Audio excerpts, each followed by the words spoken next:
England went to war with the Netherlands 4 times. This conflict was called the Anglo-Dutch War. 3 times, England and the Netherlands fought a one-on-one war, and once, England and France joined forces and fought against the Netherlands. It was like a scene in which 2 adults in a neighbourhood beat up a young child.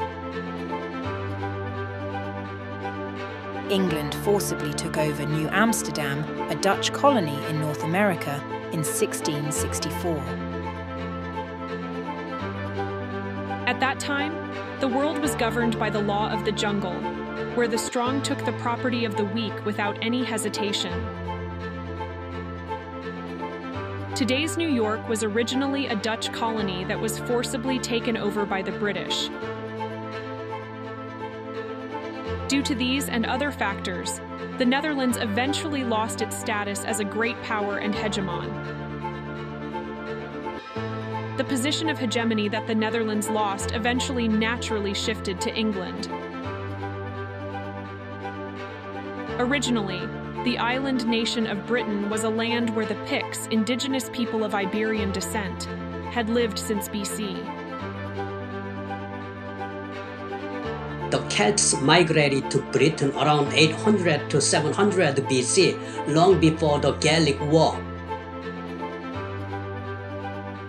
The Anglo-Saxons arrived centuries later, in the 5th century AD, likely due to a combination of factors including land acquisition, political instability in their homeland, and potential opportunities. Next, the Danes from Denmark entered England, and later the Normans crossed over and founded the Norman dynasty. In this way, Britain was a country created by combining several tribes. The reason why so many tribes entered England is because it was the last destination for desperate people who had nowhere else to go on the European continent. England was barren and cold, so the environment was so bad that many English kings chose not to live in England. During the early Normandy dynasty, the kings of England lived in their own lands in France, such as the Anjou and Aquitaine regions, especially Richard the Lionheart. So it may seem ridiculous, but it is said that there were quite a few British kings who could not speak English. However, all of Britain's unfavorable circumstances later worked to its advantage. As various European tribes lived together, synergies of fusion emerged that only created advantage.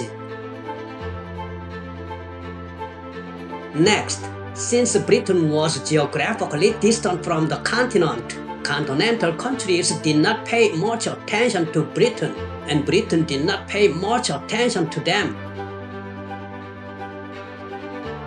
So Britain was able to avoid being caught up in the war and not waste its national power participating. Britain did not participate significantly in the 30 Years' War, and its territory was never directly used as a battlefield during World War I or World War II.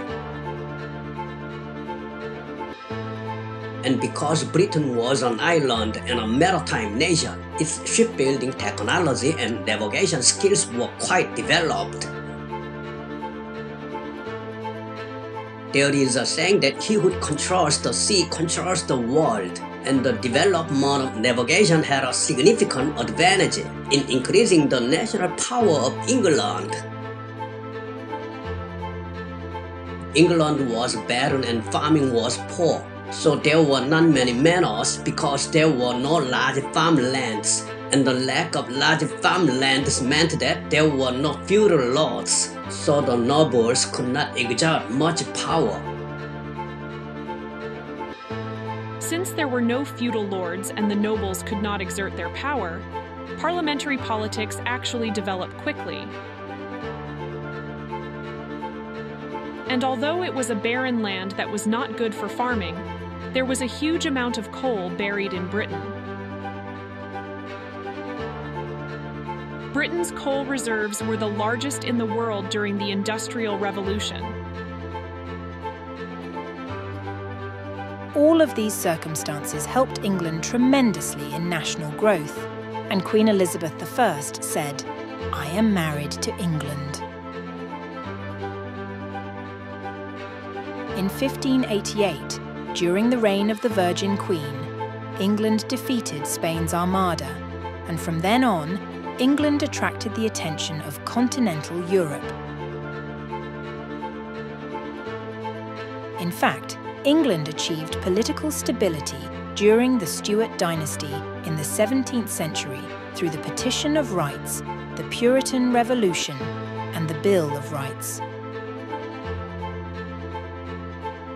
In this way, political development and stability were established in England, and the Industrial Revolution finally occurred in the mid-18th century.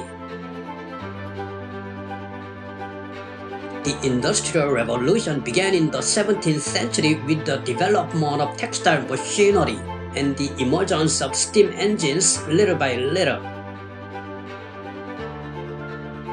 When the steam engine was put into practice and commercialized by a man named James Watt, industrial production suddenly increased tremendously. Until then, throughout human history, human muscles, animal power, windmills, or water power had been used. However, when machines finally appeared in England, it was natural that industrial production increased explosively. So, through the Industrial Revolution, Britain secured overwhelming industrial production capacity and greatly increased its national power. In the mid-18th century, Britain gained the monopoly over the Mughal Empire in India. The Dutch, Portuguese, French, and East India companies that had existed before that were all expelled, and Britain became the sole monopoly in the region. In the mid-19th century, Britain won the Opium War against China's Qing dynasty in 1840. The Qing dynasty was recognized as the world's greatest power at the time, but Britain proved that the Qing dynasty was nothing more than a paper tiger.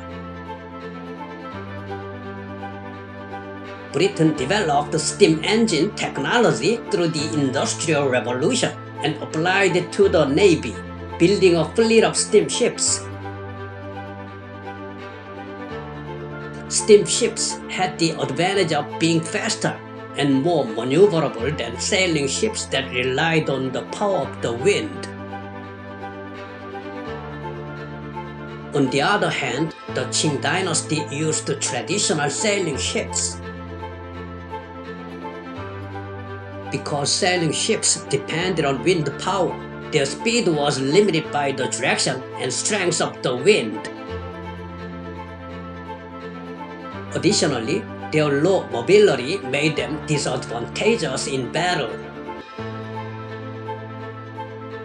The British steamship fleet easily defeated the Qing sailing fleet and won the Opium War. This war served as an opportunity for Britain to emerge as a world hegemon and hastened the fall of the Qing dynasty. From this time on, England earned the title of an empire where the sun never sets. In his book Empire, Harvard economics professor Neil Ferguson raises the question of how Britain, a small country, could create such a large empire where the sun never set for 300 years. In particular, Professor Ferguson was amazed at how Britain, a small country with little population, was able to dominate countries such as India, the United States, and the Qing dynasty, which had huge populations and large land areas.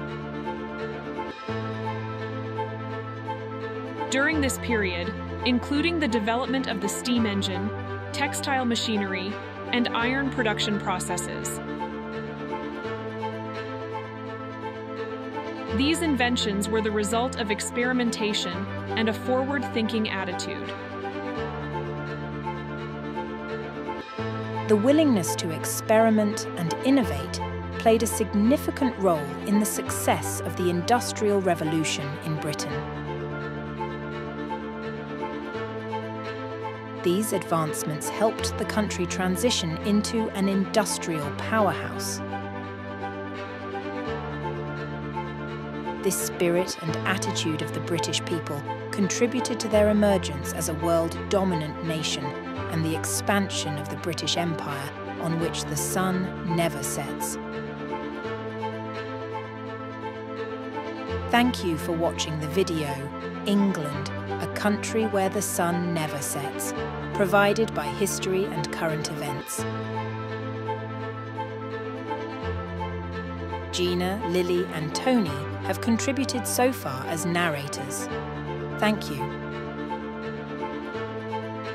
Studying history serves several important purposes.